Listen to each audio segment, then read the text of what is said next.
turned rusty wheels and knew I'd take her home. I brought her to my farm in an Amish neighborhood where simple living's valued, she'd be loved and understood. I put her on a treadle stand and coaxed her wheel to turn. I felt her joy and easing with my study and concern. I cleaned her and I oiled her, showed her off to all my friends, repaired the hurts of years, and let her sow again. Oh, and welcome to part 2 of this 201. It's like the tale of two 201s going on here, you know, pulling parts from one and putting it in the other.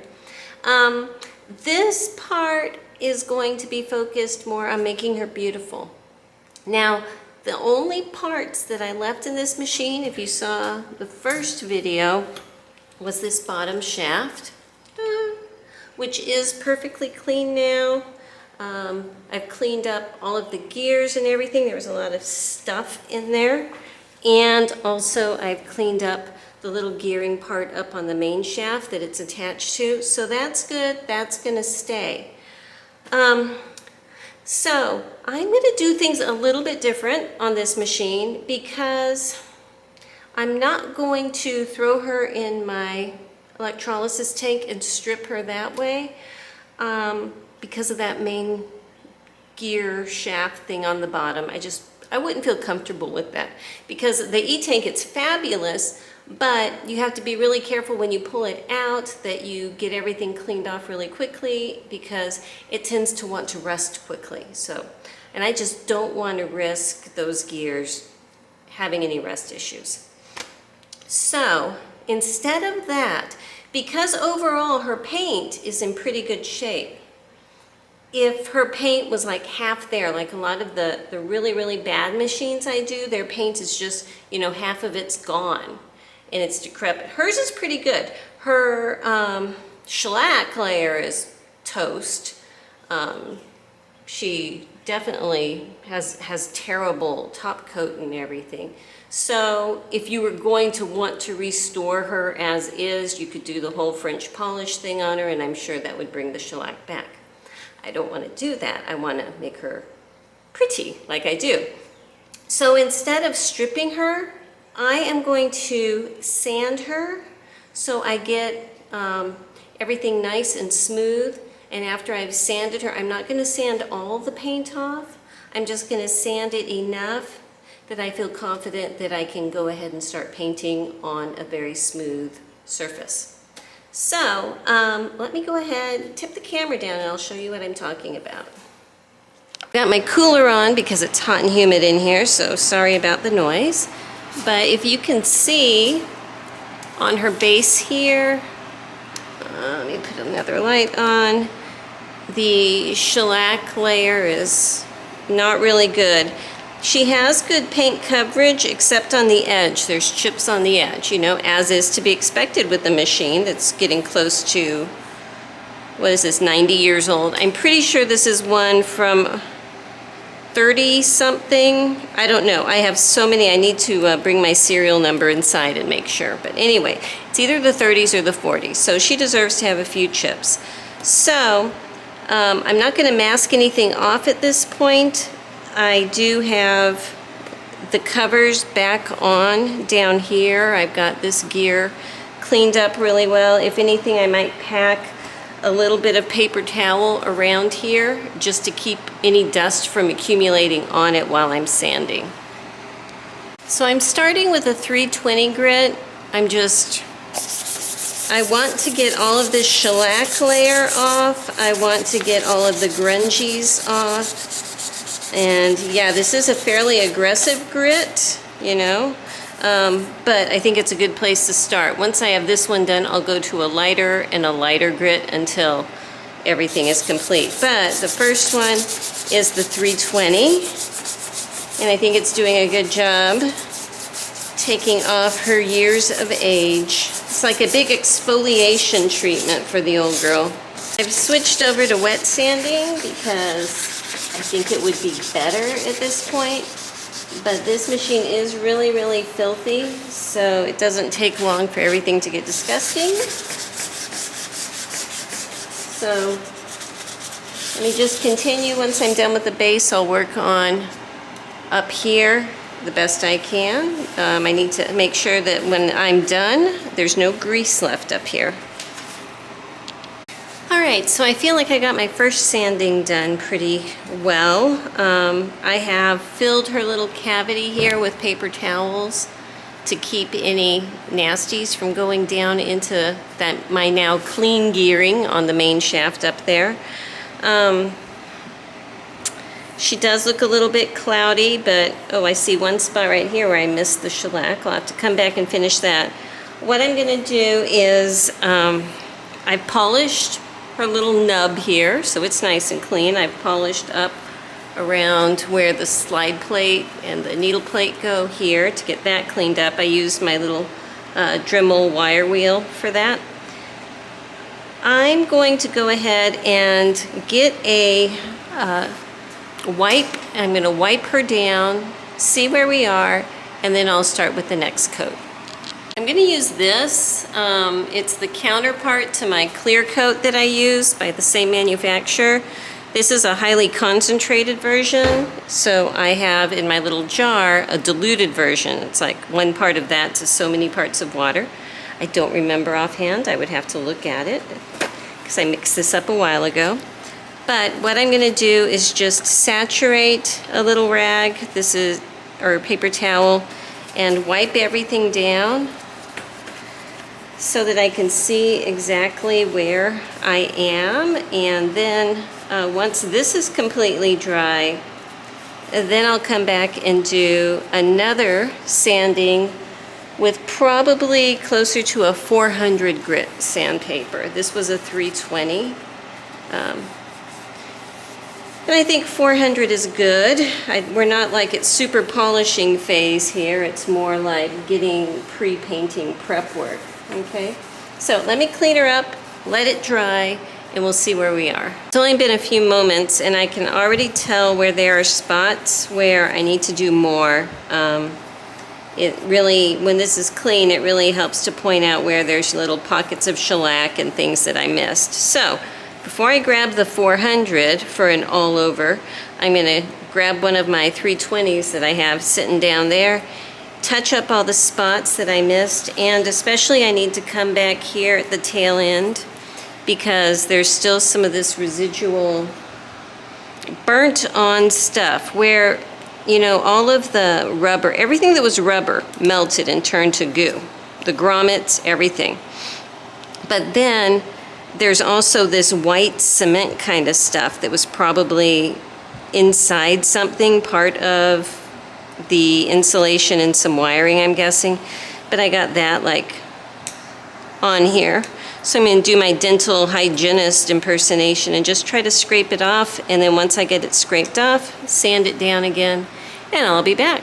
All right, I've gone over her several times, wiped her down, came back again and again and again, and I think at some point you just have to say good enough, good enough. So I am going to work on masking her off now so that I can get her ready for her paint.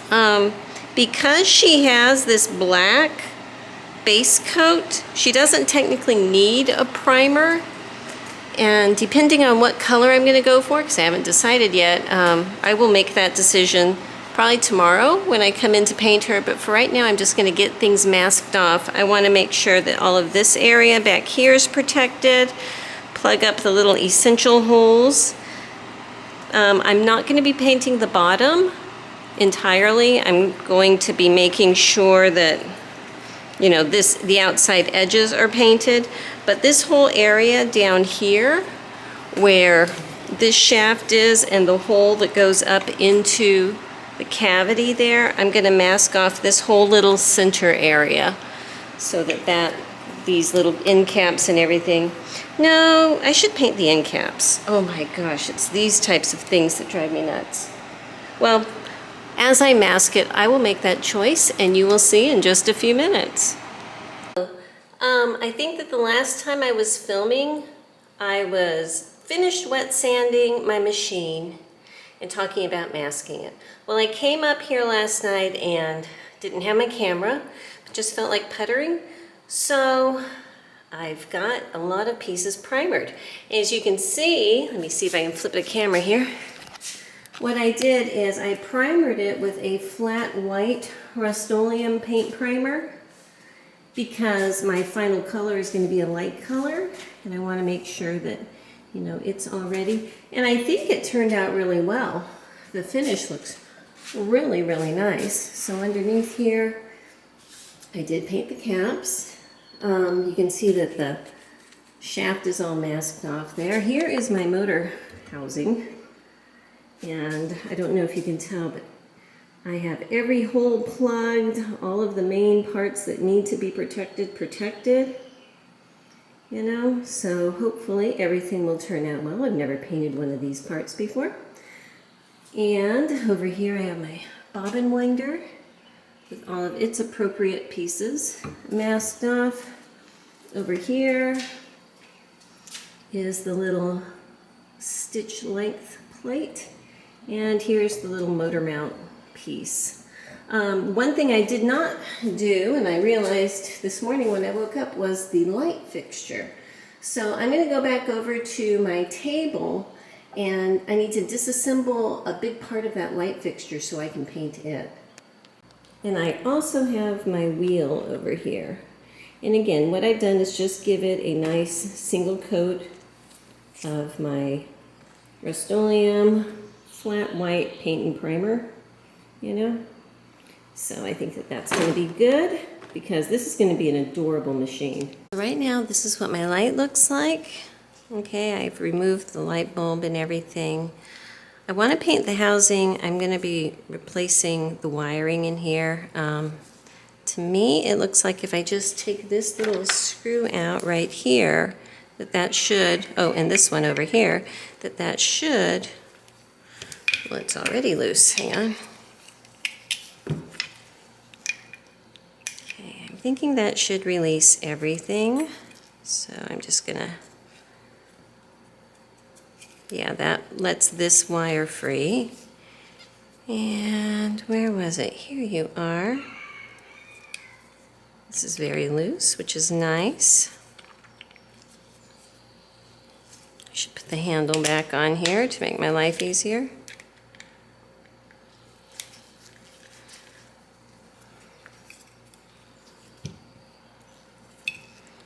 A little square piece just fell out. That was probably a barrier piece in here, I'm guessing. Okay, so unscrewing this just a bit, released it from the back.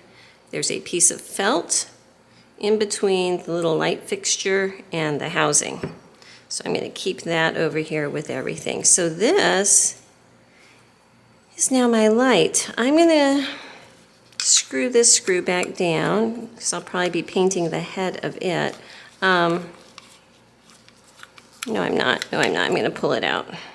I'll just polish off the head. I'm going to go ahead and clean this off, give it a very light sanding just to scuff it up just a bit so the new paint will hold and that there's no grease on it. And I'll be right back. All right, so I've got it sanded down lightly. I used my little wire brush on my Dremel in here just to clean out the silvery area.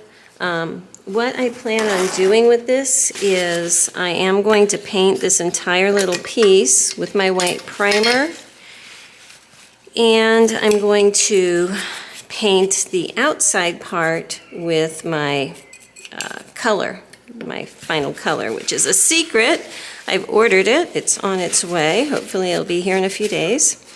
But I want to make sure I have this perfectly clean first. So after I sand it down, I just use like a 400 grit sandpaper, you know, just to get the roughness, to get the extreme whatever off of here. And then this is my cleaner, my pre-paint cleaner that I showed you earlier that is diluted. I'm just using a brush to rub it in everywhere and then a paper towel to wipe it off. I find that that works pretty good for getting in all of these little areas because I want to make sure there is no dust or anything left on this piece before I paint it.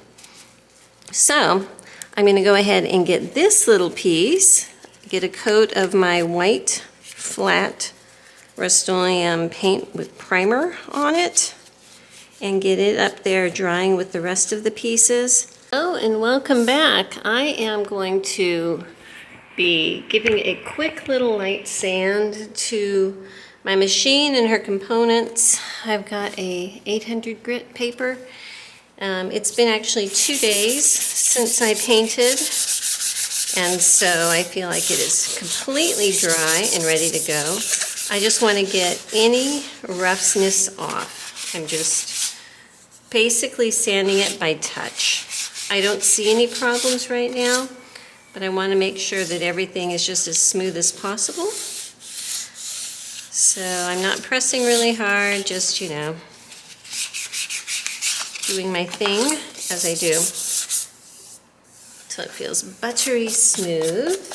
I'm getting any little bumps or something off of there. I am going to be painting the machine and her components, her colors today. So I'm very excited about that. I'll show you in just a couple minutes what that's going to be. Now that I'm done sanding it, just a little more spot I need to hit here. I'm cleaning it one more time with a wipe down with my pre-paint cleaner, my diluted pre-paint cleaner that I showed earlier.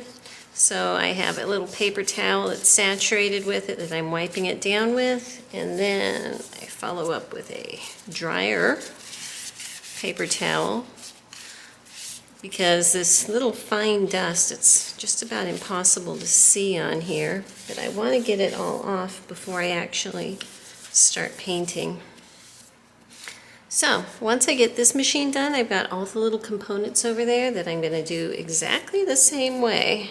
Okay, so the last piece I have here is my little light, and I'm going to mask off this center area because I want that to remain white. I think that that will reflect the light really well.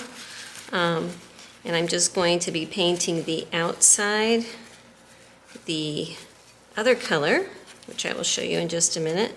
So I'm just going to pack this in here. Once that's packed in, I think I'll be able to put a little piece of tape just straight across the top here. Okay, I think that's pretty good. Honestly, no one is ever going to be staring up there, so if it's just a little bit not perfect, that's fine.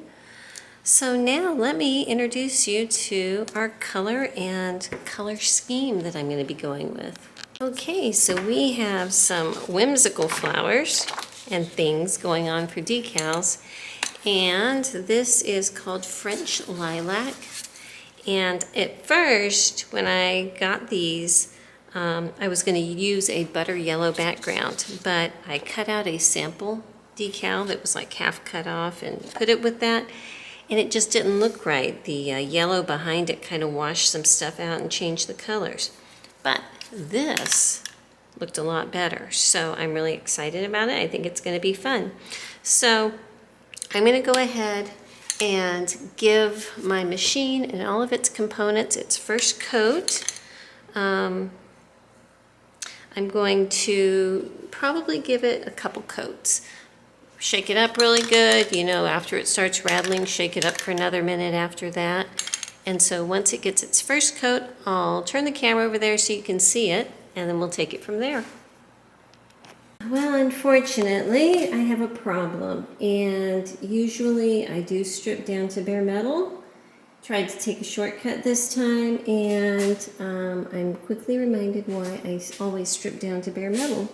I've got blistering, so the places where it was blistering, I just touched to try to open up that paint.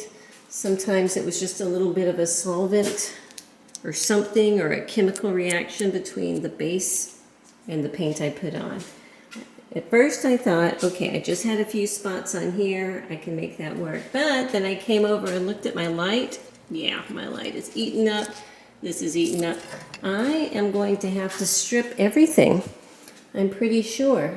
Right now, I'm not seeing anything on the motor housing, but that is eaten up. So, you know, it was worth a shot. This paint is very fresh, so I should be able to spray this down with just some paint remover and wipe off all my purple. But then I am going to have to do a thorough stripping of everything. But I've got my tank. I'm going to figure out a way to safely put this in the tank, and we're just going to make it work. Okay, so she is in. I just got her submerged and plugged in. I'm starting to see little bubbles coming from her parts. So it looks like she's active. This is probably going to take a few days. So basically what I do is periodically, like every 6 or 10 hours or so, I come in, pull it out, brush off what's loose, see what I can see, readjust the wiring and everything, and pop her back in. And I'm just going to keep doing that as the components come clean. I'll just remove those and get them set aside. But, you know, I'm not depressed about this. It happens sometimes, and sometimes you just have to learn what you need to do better next time. So anyhow, you know, that's today. Before I started the process of stripping the machines, I did try to just overpaint like I did with this one. And I did run into a lot of the blistering. And I think that I've ruled out a few of the reasons why. And when I looked online for why it does it, sometimes they were saying, well, you're not staggering your times of painting enough. Either you can't do it like an hour apart, say. So like the white coat, I put it on. It was a very light coat, just one single very light coat. Let it dry for 2 complete days. That's what the instructions online say, to make sure there is no more gassing off from that layer of paint.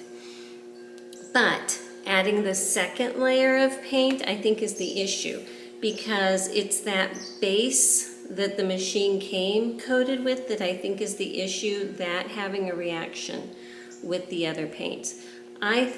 This is just my gut, you know, take it or leave it. My gut is that when I do one really light coat, it's still porous enough that whatever chemical reaction between the Japanning on the original machine and that first layer of paint, there's still enough porousness in there that it can come out. But when I go to put the second layer on, well, that's when it seals it off, and whatever that reaction is, it has to go somewhere so it blisters. That's what I feel in my gut, because I've ruled out all of the other possibilities here. So with that, you know, I do have my tank. I do think that process is going to be good. So anyhow, I will see you in several days when this machine is all cleaned up. I'm going to take some time while that's in the tank and just work on some of the parts. So I got the light here, and I pulled off its insulation and cleaned the outside. And actually, it's very strong and in good shape. So I'm going to reuse the insulation, and that's not all. Once I got the back off of my little light, these original wires are still in very good shape. They still have the fabric woven covering on them. It's flexible. There are no problems with it. The soldering connection is still very good. So yeah, I'm just going to clean this up, but I'm going to, you know, reuse the light, the wiring from the light and everything as is. I'm just cleaning it up, and I'm going to put it back together. Hello and welcome to another day with my 201. What I've done is, this is my balance wheel, and instead of putting it in the E-tank with everything else, I just sanded it with my little Dremel tool and some sandpaper wheels, and I got it pretty clean. I'm happy with that. It does have the chrome edge, so that's really pretty. I wasn't able to get right in here, but you know, we can make that work.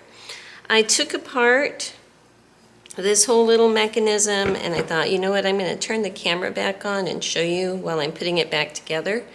Now, it was very difficult to get the little locking nut off. A lot of times when I'm watching the videos or the how-tos, it looks like they just take the little screws off that go on here and pop it off.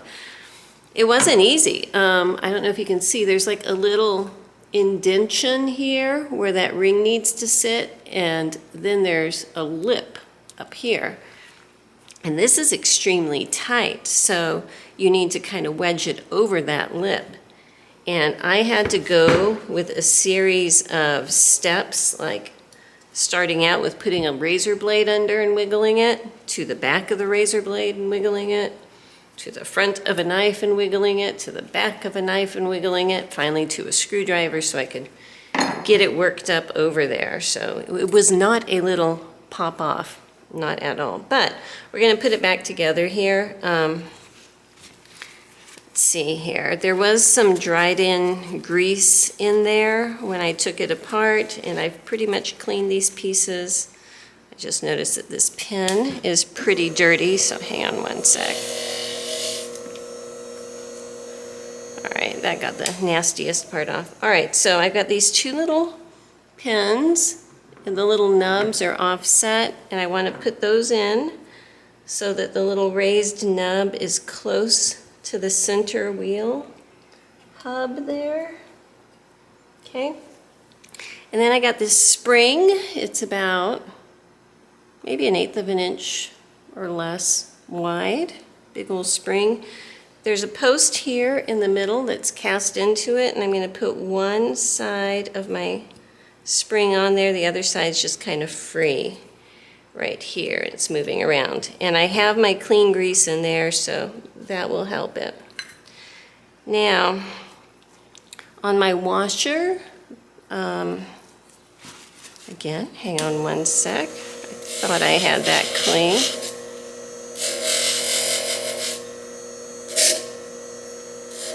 Okay, so on my washer, there's a little circle and a slot. Now on your Textilite wheel, there's a little nub. I'm putting that little nub through this circle here, okay? That's gonna go into, this little slidey part is gonna fit over this, okay? Because this little nub sticks up higher than those two. So I need the little slidey part here to go over this, and this nub here that is in the circle goes into this side of the spring, okay? So you need to make sure that that's oriented correctly. So like if I had this put on this way, well, that would not work at all, okay? So I make sure I have this little thing oriented on here, right? So I can do this without it falling off. I'm just going to try to get it layered in here. Okay, so at this point I want to check and make sure that the washer is completely flat against here. If there's a gap, that means I have that washer in backwards. Ask me how I know, because I did it wrong, okay? Now the little spring should be a shock absorber each way, but I can turn it that way and it snaps back, but this way it's blocked. So I think I have something wrong. Let me check before I close everything up again. Hang on, I think I might have missed the little circle, so I'm just going to try to line it all up one more time. Okay, let's try it one more time. Okay, now I have it lined up. I must have missed that little spring with my post before. So now I can turn it this way about 1/4 inch and it'll bounce back, and this way about 1/4 inch and it'll bounce back. And that washer is completely flat against the base. So I am good. So now I'm going to take my big locking, bearing looking nut and put it back on. If I look, I can see the little indents where the 3 screws were before, and I'm going to try to kind of line it up with those same positions, but I don't think it's completely necessary that they match. And like I said, there's that little lip there, so I'm going to get the little nylon side of my tiny hammer and just tap it on until it's down far enough it will spin again. Okay, so once I get it past that lip, then it will turn, all right? And if it's turning, that means I haven't gone too far. So I think I am good. I can feel that there's just, if I lift this up, a tiny bit of gap between it and the Textilite wheel, and so I think we're good. I'm going to go ahead and put these little screws back in there, and then I'm going to call this wheel good for right now. I might do a little more picking on the paint here, but honestly, this part of the wheel will not be exposed at all, so if the paint is a little bit imperfect at this point as far as texture, that's okay with me. Hello, and it's been several days since I filmed anything. I want to show you, I've got the main machine for this 201 out of my E-tank, and there was still some residual paint on the base here, but she had been in long enough, and so it was time to pull her out. So to get what was still stuck here and a little bit on her column, I just used my big old wheel on my drill, you know, and it comes off. They're going to want to flash rust very quickly. So my advice is, when you know that you're ready to finish the stripping process, count on primering that at the same time. So I pull her out. What I do is I pull them out, let them sit to just drip dry for about 10 minutes, and then wipe everything down with a paper towel and some mineral spirits. Okay, that helps the first step to stop some of that rust. Then I come back with my little wire wheel, big abrasive wheel here, and top off any of the loose paint. I also go into any of the movable parts that were left in here, and I hit them with penetrating oil. So in here, because you don't want these to rust into place. And if you remember on the bottom, I've left this gear in. I've also hit that with penetrating oil once, but you can see that was just a couple minutes ago, and it's already wanting to flash rust again. So I'm probably going to wipe it down one more time, hit it one more time, and then very quickly mask off all of these movable parts and give it a nice coat of primer. And then once the primer is on, then you can like take a breather, step back, you know, give her some time for that primer to dry, and she'll be fine. But that's where I stand right now. I haven't like saturated her with oil, so even though I can see, and I sprayed in here where her shaft is, on the inside also, and in this cavity. I don't want to like saturate her because I don't want her outside to get oily, okay? So that's why I want to kind of get with the program pretty fast here. So I am going to mask her off, paint her, let her primer dry. Once her primer is dry, just because this is a special machine, I'm going to pull off some of that masking, make sure that I don't need to oil it up again before I do her color coat. Okay? So now that you can see the way she looks here, I'm going to go ahead and mask her and give her that that primer. Now her individual little components, I've kind of been doing that same process as they were ready. So like the little caps that go down here on top of the gears, those are already over on my table, primered. The other components, like the little bobbin winder, and what else do I have? The wheel, the little cap for the back of the motor, and all, those are actually already color coded. So they've gone through the primer and color coding stage. So just as they were ready, I just kind of kept getting them painted. So that way I didn't have them sitting around getting a little bit of flash rust on them. So anyhow, enough talk. Let me mask it and primer it, and I'll show you what she looks like. All right, so here she is, primered up, and I'm just going to let her rest, probably overnight, to get this plenty of time to set up. You might notice I don't have all of the little holes masked off. At this point, I'm just giving her her primer coat and I can clean those out. I also don't have this slide plate completely masked off. Same thing, after the primer is completely dry, I'm going to clean that out a bit and I will mask the entire slide plate area off before I do the color coat. This, at this point, is just preserving her, giving me a nice primer so that I'll be able to see where I need to sand a little more and everything and prep her for her color. And I wanted to point out over here, I have her little caps. They're actually pretty dry, so I can flip them over and paint the inside of these guys now. So I'll come back and do that. Over here, I have a wheel and a cap that is dry. Over here, I have my motor halfway, and there are other parts in various places here. One thing I still have to do, this light blistered terribly. And when I was pulling the paint off, I noticed that it looks like it's been really worked, you know, kind of like bullet holes in it, but it's not bullet holes. I know it was from the forming and everything. So before I actually put the primer on this, I'm going to need to get a little bit of Bondo filler and just go over all of these little holes, because every single one of those is going to show up really badly. So that's an extra step I'm taking just on this piece. The other ones didn't really need it.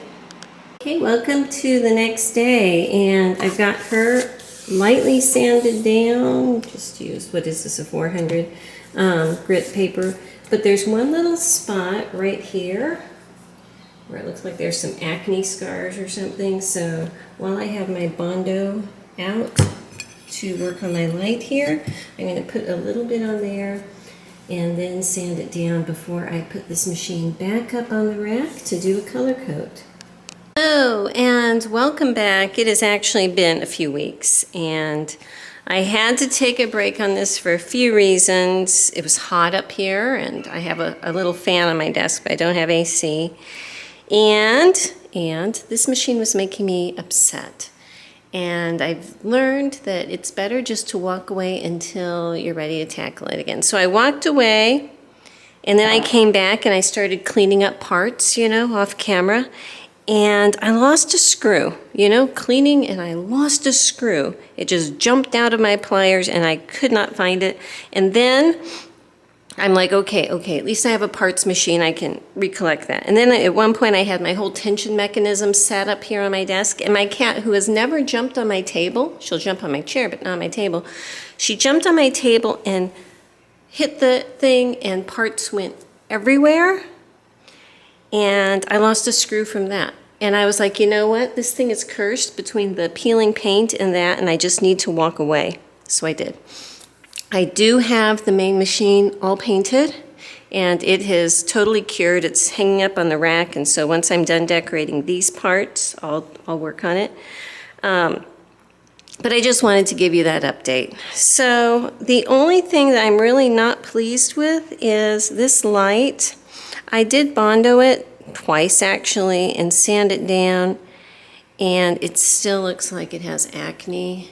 I'm not pleased with that, but at this point, you know, it is what it is. I am going to be putting a decal on it. Hopefully that will take the attraction away from the little dimples and put it on the pretty decal, and we're just going to call that good. Everything else seems to be okay. These are the little caps that go over the gears on the bottom, and they're good. I did not put a clear coat on this, and I have a different clear coat. I have the aerosol can version of the diamond coat that I'll be trying on this machine. But before I put the decals on the big machine, I wanted to deal with these parts. So obviously these are not getting any decals, and this is not going to. So, you know, I will set that aside. But the back cover of the potted motor, the light, and I'm actually thinking of putting some on this wheel here. I'm going to do that, and if this goes well, then I'm going to progress on to the machine. So once again, I do have these that I'm going to be using, and so They are clear backed water slide decals, so I'm just going to go ahead and get started cutting them out. Oh, I wanted to show you one thing. When I was lamenting losing my screw and everything, and I whined and complained to Bob Fowler, he recommended getting this kind of a plier, which are made for holding screws. And I just bought these off of Amazon. This is a PZ60, and this is a PZ55. Look at that. Isn't that great? So I used these when I was finishing up cleaning parts. They do work great, so I'm very happy about that. Anyhow, let me go ahead and cut out my decals, and I will be back. Okay, I've been playing with decals while I had the camera off, just because the AC fan thing was on and very loud. I want to show you what I have so far. So here is my balance wheel. I think that's lovely. I pulled off some of my masking tape just to see what it looks like. I'm probably going to put some masking back on before I clear coat it, but that's what that looks like. I did end up doing the little caps because, you know, they're cute. And this is my motor cover, so I put a little decal on the top and a butterfly on the back. And then this is my little troublesome light. So this is how it will look towards you, you know, while you're working on the machine. It's in the front on a 201, and then I have a little leaf coming around the side, and I like that too. So I feel good about that. I'm going to go ahead and bring the main machine over here and go forward with decals on that. Okay, I'm going to be doing again most of this with my camera off just because of heat and things. Hang on, I need to cinch up my stand here. Oh well. So just so you can see my process, I'm going to start with my little center medallion-ish piece, and that is going to go here. And then once I have my main piece on, I'll go from there. I did polish the serial number. I pulled my masking tape off of that because I am going to be clear coating over my little polished area. So what I do is I get my decal, soak it in some water, and put it generally where I want it to go. And it needs to sit here for a little bit, probably, you know, about less than a minute, about 30 seconds sometimes. And then I hold the top while I pull the bottom layer. There's going to come a point where it's saturated enough that the glue starts to let go. Okay, and so I have my machine kind of tipped so you can see what I'm doing there, where I just slide it off. And then I get a paper towel and pull the residual water off. Now I'm going to need to tip this back up and make sure it's centered because I'm not too sure that it is right now. But that in general, that's the process. And then once I have this on, then I'm going to work on using all of my other smaller pieces to decorate the rest of it. This is a great day. I want to tell you, just as soon as I turned off the camera and tipped my machine down and I looked, and hidden in my little rubber mat with the screw that I had lost, this little bitty screw. So to me, that is a good omen. Things are looking up. I'm happy with that. I'm going to put it in my little magnetic dish over here. Oh, I see. I see why I lost it. It's not steel. It's like aluminum or something. So it's not sticking to the magnet. Okay. Well, that makes sense. I'm going to put it somewhere else really safe. But yeah, things are definitely looking up. So I've got her decals on. I want to give you a close-up. I am going to let these sit here probably for at least a day, maybe more, before I come back and touch them and start to clear coat over it to protect them. But I just wanted to show you, I think that she is going to be fun. I was going for whimsical when I found these flowers and butterfly and such. I was going for whimsical, and I think that that's what we have here. So this is the back where the motor's going to go, and the motor's going to take up this whole area right there, but I wanted to still have something pretty. So there you go. Morning. it is earlier in the day here, and I wanted to get a jump start before it got too hot. So I just clear coated these, and I did it a different way. I'm still using my diamond coat, but I bought the rattle can version of it. It's not cheap. I think this was like $26 or $27 for this can, but it should do several machines. So you have to make sure that you shake it enough. You start shaking it until it moves freely, then you shake it for another minute, you know, by my watch. And then spray it 8 to 10 inches away, you know, and they give you limits on how much to overlap and things, but that doesn't work too well on tiny parts.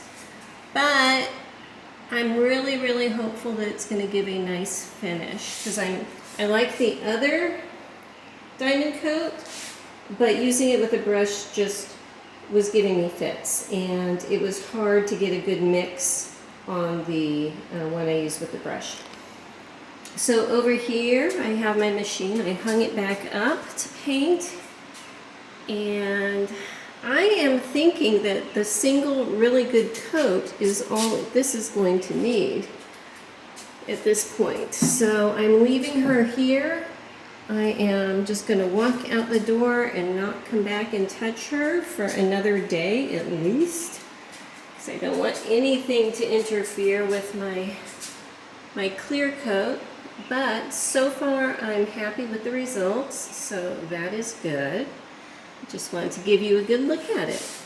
I'm thinking that's about it for the paint and decoration phase of this machine. If anything comes up and I run into another problem, hopefully I will not have any blistering or anything this time. At this point, I think I would just cancel the whole project if I did. But at this point, it looks good. I think that I'm ready just to let this whole thing cure.